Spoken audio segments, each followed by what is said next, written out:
Hulikam sa Maynila ang isang insidente ng snatching o panghahablot ng cellphone. Naaresto ang isa sa mga suspect sa tulong ng napadaang truck ng bumbero.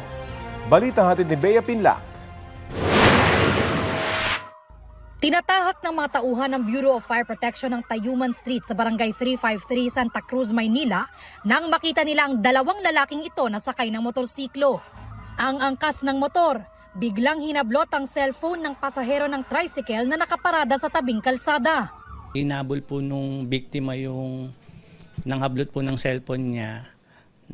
Nahila niya po yung likod niya. Bigla pong nalaglag po yung tao sa yung humablot po. Na out of balance po kasi siya, nahablot po siya nung biktima.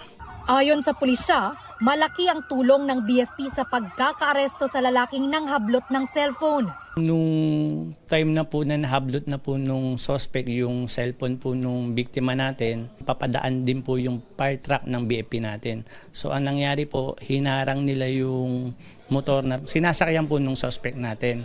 Nasugatan pa ang suspect nang sumabit daw sa fire truck habang tumatakbo. Ang kasabwat niyang nagmamaneho ng motor, nakatakas. May sumigaw po kasi na may snatcher.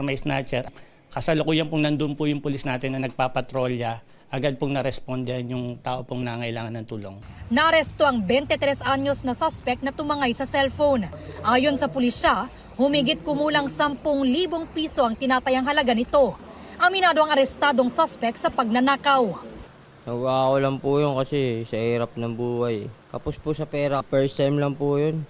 Dati na raw siyang nakulong dahil naman sa illegal possession of firearms. Reklamong robbery ang isinampa laban sa suspect na nakakulong sa Santa Cruz Police Station.